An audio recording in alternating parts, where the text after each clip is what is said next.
আসসালামু আলাইকুম সবাইকে স্বাগত জানাচ্ছি ফ্রিকি নিউজে। শুরুতেই জানিয়ে দিচ্ছি এখন পর্যন্ত আমাদের হাতে পাওয়া সর্বশেষ সংবাদ শিরোনামগুলো। আমি কেবল আসসালামু আলাইকুম বলতে এসেছি, বললেন জেসিন্ডা। জবাবদিহিমূলক সরকার থাকলে এমন ঘটনা ঘটত না, বললেন ফখরুল। ঐক্যফ্রন্টের মানববন্ধন স্থগিত। মির্জা ফখরুল রাজাকার, মুক্তিযুদ্ধে অংশ নেয়নি, বললেন হানিফ। অনেক পানি গড়িয়েছে ৭৫ আর ২০১৯ এক নয়, বললেন ফখরুল।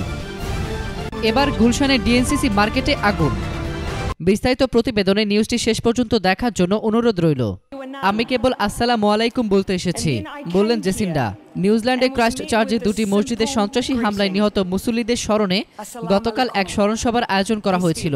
ওই জাতীয় অনুষ্ঠানে উপস্থিত ছিলেন সেদেশের প্রধানমন্ত্রী জেসিন্ডা আর্ডান। তিনি উপস্থিত জনতাকে উদ্দেশ্য করে বলেন, আমি আপনাদের আসসালামু আলাইকুম বলতে এসেছি। তার এই বক্তব্য সবাইকে আপ্লুত করে। গত ১৫ মার্চ মসজিদে জুমার নামাজ আদারত মুসল্লিদের উপর স্বয়ংক্রিয় রাইফেল নিয়ে ঝাঁপিয়ে পড়ে ৫০ জনকে হত্যা করে অস্ট্রেলিয়ান নাগরিক ব্রেন্টন ট্যারান্ট। এই ঘটনায় তাকে আটক করা হয়েছে এবং আগামী ৫ এপ্রিল পর্যন্ত তাকে রিমান্ডে নেওয়া হয়েছে। ওই হামলা ১৪ দিন পর গতকাল নিউজিল্যান্ডে নিহতদের স্মরণে এক জাতীয় স্মরণসভার আয়োজন করা হয়।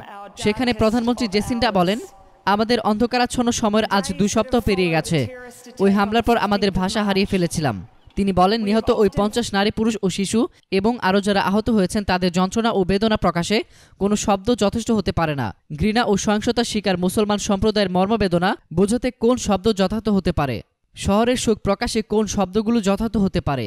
যে শহরটি ইতিমধ্যে মারাত্মক মর্মবেদনার জন্য পরিচিত পেয়েছে। আমি জানি আপনাদের দুঃখ কষ্ট বোঝানোর কোনো ভাষা আমার জানা নেই। আমি কেবল এখানে আসসালামু আলাইকুম বলতে এসেছি। বন্ধু ও স্বজন হারানো মুসলমান নেতারা এই সাধারণ শব্দটি ব্যবহার করছেন। হাসপাতালে বেডে শুয়ে থাকা আহত ব্যক্তিরাও এই শব্দ ব্যবহার করছেন, বলছিলেন নিউজিল্যান্ডের প্রধানমন্ত্রী জেসিন্ডা আর্ডান। প্রসঙ্গত, নিউজিল্যান্ডের মসজিদ হামলার পর দ্রুত ব্যবস্থা গ্রহণ এবং সেদেশের সংখ্যালঘু মুসলমানদের প্রতি যথাযথ সহমর্মিতা ও সমবেদনা প্রকাশের মাধ্যমে বিশ্বজুড়ে আজ নন্দিত প্রধানমন্ত্রী জেসিন্ডা। তার প্রশংসায় পঞ্চমুখ বিশ্ববাসী। সবার মুখে একটাই কথা, জেসিন্ডা যথার্থ একজন বিশ্বনেতা এবং নেতাদের এমনই হওয়া উচিত। What words express the grief of a city that has already known so much pain? I thought there were none. And then I came here and was met with this simple greeting. Assalamu alaikum. অন্যদিকে জবাবদিহিমূলক সরকার থাকলে এমন ঘটনা ঘটত না, বললেন Fakhrul. BNP মহাসচিব মির্জা ফখরুল ইসলাম আলমগীর বলেছেন, দেশে কোনো কিছুতেই জবাবদিহি নেই। এই জন্যই এমন দুর্ঘটনা বারবার ঘটছে। জবাবদিহিমূলক সরকার থাকলে এমন ঘটনা ঘটত না। গতকাল সন্ধ্যায় বনানীতে অগ্নিকাণ্ডে ক্ষতিগ্রস্ত এফ.আর. টাওয়ার পরিদর্শনে এসে সাংবাদিকদের সঙ্গে আলাপকালে তিনি এসব কথা বলেন। মির্জা ফখরুল বলেন, আমি বুঝি না এই বিল্ডিংগুলো কিভাবে অনুমোদন পায়। এরা তো কোনো কিছুই মানে না। এদের নেই অগ্নি নির্বাপক ব্যবস্থা, মানছে না বিল্ডিং কোড, তাহলে কিভাবে চলছে এরা? তিনি বলেন, এই ঘটনার জন্য রাজউকের উদাসীনতা রয়েছে। কি করে তারা এত বড় ভবনের অনুমতি দিল এবং ১৮ তলার অনুমতি নিয়ে কিভাবে ২৩ তলা করে?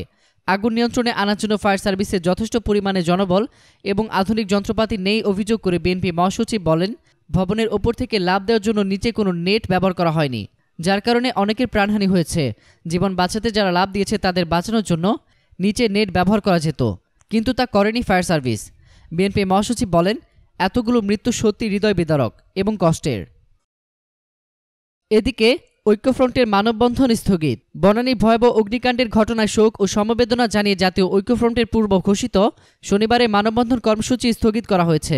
গতকাল মতিঝিল গণফোরামের কেন্দ্রীয় কার্যালয়ে জাতীয় ঐক্যফ্রন্টের স্ট্যান্ডিং কমিটির বৈঠক শেষে এই ঘোষণা দেন নাগরিক ঐক্যের আহ্বায়ক মাহমুদুর রহমান মান্না। তিনি বলেন, বিএনপি চেয়ারপারসন বেগম জিয়ার মুক্তি, সুচিকিৎসা, পুনর্নির্বাচন ও তেল গ্যাসের মূল্য বৃদ্ধির প্রতিবাদে শনিবার জাতীয় প্রেসক্লাবের সামনে জাতীয় ঐক্যফ্রন্টের পক্ষ থেকে মানববন্ধনের ঘোষণা দেওয়া হয়েছিল। কিন্তু বনানীর অগ্নিকাণ্ডে বহু হতাহত এবং প্রেসক্লাবের সামনে মেট্রো রেলের নির্মাণ কাজের কারণে সেখানে কোনো ধরনের প্রোগ্রাম করার উপযোগী পরিবেশ নেই। তাই এই কর্মসূচি স্থগিত করা হয়েছে। তবে সুবিধামতো সময় ও ভেন্যুতে পরবর্তীতে এই মানববন্ধন কর্মসূচি পালন করা হবে। মান্না বলেন, আগামী ৩১ মার্চ রাজধানীর ইঞ্জিনিয়ার ইনস্টিটিউটে স্বাধীনতা দিবস উপলক্ষে আলোচনা সভার ঘোষণা দেওয়া হয়েছিল, কিন্তু গত ১০ দিন ধরে লাগাতার চেষ্টা করেও বুকিং পায়নি। আমরা তখনও ঘোষণা করেছিলাম, ইঞ্জিনিয়ার্স ইনস্টিটিউটে যদি না পাই তবে বিকল্প যেখানে পাবো সেখানে আলোচনা সভা করব। এখনও সেই ঘোষণাই দিচ্ছি। সরকার ও রাজউকের অবহেলায় বনাল ভবনে অগ্নিকাণ্ডের ঘটনা ঘটেছে উল্লেখ করেন মাহমুদুর রহমান মান্না। এ সময় তিনি বনানী বহুতল ভবনে অগ্নিকাণ্ডে নিহতদের রুহের মাগফিরাত কামনা করেন। একই সঙ্গে আহতদের দ্রুত সুস্থতা কামনা করেন। এদিকে মির্জা ফখরুল রাজাকার, মুক্তিযুদ্ধেই অংশ নেননি, বললেন হানিফ।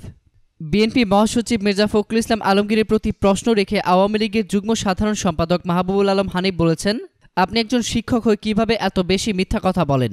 আপনি যদি যুদ্ধে অংশ নিতেন তাহলে আপনাকে আপনার এলাকার লোকজন চিনত, তাহলে বলা যায় আপনি রাজাকার হিসেবে যুদ্ধে অংশগ্রহণ করেছেন। হানিফ বলেন, গত পরশু বিএনপি মহাসচিব মির্জা ফখরুল ইসলাম আলমগীর বলেছেন, জিয়াউর রহমান স্বাধীনতার ঘোষণা দিয়েছিলেন আর তখনই তারা যুদ্ধে ঝাঁপিয়ে পড়ে দেশকে স্বাধীন করেছেন। তিনি এসব বলে মিথ্যাচার করছেন। আসলে তিনি মুক্তিযুদ্ধেই অংশ নেননি, তার এলাকার মুক্তিযোদ্ধারা তাকে যুদ্ধ করতেই দেখেনি। গতকাল দুপুরে বঙ্গবন্ধু শেখ মুজিবুর রহমানের ৯৯তম জন্মবার্ষিকী উপলক্ষে ঢাকা বিশ্ববিদ্যালয়ে বঙ্গবন্ধু শেখ মুজিবুর রহমান হল শাখা ছাত্রলীগ আয়োজন আলোচনা সভায় তিনি এসব কথা বলেন। হানিফ বিএনপি প্রতিষ্ঠাতা জিয়াউর রহমানকে পাকিস্তানের এজেন্ট আখ্যা দিয়ে বলেন, জিয়াউর রহমান মুক্তিযুদ্ধে পাকিস্তানের এজেন্ট হিসেবে কাজ করেছেন, এজন্য তিনি ১১,৫০০ রাজাকারকে জেল থেকে মুক্তি দিয়েছেন। গোলাম আজমের মতো রাজাকারকে দেশে ফিরিয়ে এনে রাজনীতি করার সুযোগ দিয়েছেন। শুধু তাই নয়, জিয়া জয় বাংলা স্লোগানকে লাথি দিয়ে বাংলাদেশ জিন্দাবাদ স্লোগান করেছেন। এসবই প্রমাণ করে জিয়া ছিলেন পাকিস্তানিদের দোসর। ৭ই মার্চের ভাষণ নিয়ে হানিফ বলেন, এই ভাষণ ছিল মূলত বাংলাদেশের স্বাধীনতার ঘোষণা। এই ভাষণে যেমন ছিল পাকিস্তানিদের শোষণ নির্যাতনের কথা, তেমনি ছিল স্বাধীনতার অনুপ্রেরণা, যে প্রেরণায় উজ্জীবিত হয়ে জাতি দেশকে স্বাধীন করে। এই ভাষণের স্বীকৃতির জন্য জাতিসংঘকে ধন্যবাদ জানিয়ে তিনি বলেন, পৃথিবীর কোনো ভাষণে কোনো জাতির জন্ম হয়নি, একমাত্র ৭ই মার্চের ভাষণে বাংলাদেশের জন্ম হয়েছে। তাই এই ভাষণকে পৃথিবীর শ্রেষ্ঠ ভাষণের স্বীকৃতি দিতে তিনি জাতিসংঘকে উদাত্ত আহ্বান জানান। অপরদিকে অনেক পানি গড়িয়েছে, ৭৫ আর ২০১৯ এক নয়, বললেন ফখরুল। বিএনপির মহাসচিব মির্জা ফখরুল ইসলাম আলমগীর বলেছেন, অনেক পানি গড়িয়েছে, ৭৫ আর ২০১৯ সাল এক নয়। সুতরাং একদলীয় শাসনের যে স্বপ্ন আপনারা দেখছেন রাজত্ব চিরস্থায়ী করবেন, এদেশের জনগণ তা কখনোই মেনে নেবে না। গতকাল জাতীয় প্রেসক্লাবের ভিআইপি লাউঞ্জে মহান স্বাধীনতা দিবস উপলক্ষে প্রতিনিধি সভা ২০১৯ এর এক আলোচনা সভায় তিনি এসব কথা বলেন। আলোচনা সভার আয়োজন করে বাংলাদেশ জাতীয়তাবাদী মুক্তিযোদ্ধা দল। যৌবন যার, সময় এখন যুদ্ধে যাবার কবিতার চরণ উদ্ধৃত করে মির্জা ফখরুল বলেন, এই যৌবন যার, তাকে যুদ্ধে আনতে হবে, তাকে সংগ্রামে আনতে হবে, এই সংগ্রামে তাকে সংযোজিত করতে হবে, তাদের মনের মধ্যে এই আগুন সৃষ্টি করতে হবে, তাদের মাঝে দেশপ্রেম সৃষ্টির মধ্য দিয়ে তার দেশকে রক্ষা করতে হবে।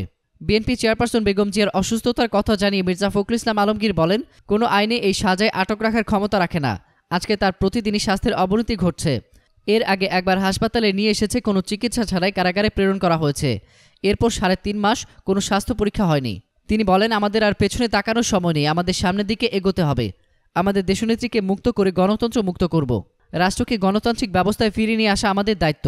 তাই নিজ নিজ এলাকায় আন্দোলন ছড়িয়ে দিতে হবে। আমাদের রাষ্ট্রকে রক্ষা করতে হবে, গণতন্ত্রকে রক্ষা করতে হবে, স্বাধীনতা সার্বভৌমত্বকে রক্ষা করতে হবে। তিনি আরও বলেন, এ সময় আমাদের দায়িত্ব হচ্ছে যুবক তরুণদের মাঝে দেশপ্রেম ছড়িয়ে দেওয়া। আর এই দেশে প্রেম ছড়িয়ে দিতে হলে আমাদেরকে দেশে পথে প্রান্তরে যেতে হবে, জাগিয়ে তুলতে হবে মানুষদেরকে। বর্তমান সরকার পুতুল সরকার ভূমিকা পালন করছে মন্তব্য করে বিএনপি মহাসচিব বলেন, বর্তমান সরকার সম্পূর্ণভাবে একটি মিথ্যার উপরে, প্রতারণার উপরে রাষ্ট্রের সমগ্র স্তম্ভকে ভেঙে দিয়েছে, সমস্ত প্রতিষ্ঠানকে ভেঙে দিয়ে রাজত্ব করছে। এই সরকার কোনো জনগণের সরকার নয়, অনির্বাচিত সরকার। এই সরকার তাদের প্রভুদের হুকুম তালিম করার জন্য বিভিন্ন প্রশ্ন করে ক্ষমতায় টিকে আছে। অন্যদিকে এবার গুলশানের ডিএনসিসি মার্কেটে আগুন। রাজধানী বনানীতে FR টাওয়ারে ভয়াবহ অগ্নিকাণ্ডে রেশ কাটতে না কাটতে এবার আগুন লেগেছে গুলশান ১-এর ডিএনসিসি মার্কেটে। আজ ভোর ৫টা ৪৮ মিনিটের দিকে এই আগুনের সূত্রপাত হয়। ফায়ার সার্ভিসের ২০টি ইউনিটের পাশাপাশি বিমান ও নৌবাহিনীর সদস্যরা আগুন নিয়ন্ত্রণে কাজ করছেন। এই তথ্য নিশ্চিত করে ফায়ার সার্ভিস ও সিভিল ডিফেন্স অধিদপ্তরের পরিচালক মেজর AK-M শাকিল নেওয়াজ বলেন, আগুন অনেকটা নিয়ন্ত্রণে, ৩য় তলা থেকে ধোঁয়া বের হচ্ছে, আশা করছি আর বাড়বে না। এদিকে বনানীর মতো গুলশানেও মার্কেটের আশেপাশে দোকান মালিক, কর্মচারী সহ বিপুল সংখ্যক উৎসুক মানুষ ভিড় করেছেন।